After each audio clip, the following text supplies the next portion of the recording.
নমস্কাৰ, আশা কৰোঁ সকলো কুশলে আছে। কিনো ভিডিঅ' বনাই ৰীল বনাব আৰু এই আগতে বৰষুণ বুলি ক'লে সঁচাকৈ মানে মনটো ভাল লাগিছিল অকণমান, গছ গছনি সজীৱ হয় আৰু অলপমান পাত চাতবোৰ বৰ ধুনীয়া সেউজীয়া হয় নহয়, একেবাৰে বৰ ভাল লাগে। এতিয়াতো বৰষুণ বুলি ক'লে সঁচাকৈ কৈছোঁ জীৱ কঁপি যায় জানেনে। আজিতো ৰাতিপুৱাৰ পৰা সেয়া দেখিছে আৰু কি অৱস্থা, আমি গোটেই মানে এতিয়াহে দেখিছোঁ একদম ৰাস্তাটোৰ মূৰত মানে পানী কমিছে, কিন্তু আমাৰ ঘৰৰ সন্মুখখিনিতো আৰু ভাবিব নোৱাৰি, একেবাৰে মানে লেতেৰাটো লেতেৰা। এতিয়া মানে কিনো ক'ম আৰু, নলাবিলাক মানুহে ডাষ্টবিনটো কাষত থাকিলেও যে ডাষ্টবিনটোত নেপেলাই নহয়, দূৰৰ পৰা দলি এটা মাৰি পেলাই আৰু এই কোনেও দেখা নাই এইটো ভাৱেৰে গ'ল কাষতে পেলাই সেনেকৈ। এতিয়া নিজে যদি চকু কাণ নিদিয়ে মানুহে কেনেকৈ হ'ব কওকচোন।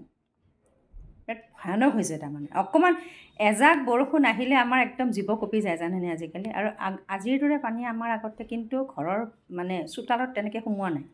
আজি টাববিলাক গোটেই ডুবি গৈছে ভাই, ভয় লাগিছে। এতিয়াতো বাৰিষা পূৰা বাকীয়ে আছে নহয়, তাকে চাওঁ এতিয়া কি হয়। ভগৱানে চকু মেলি চালেও হ'ব দেই।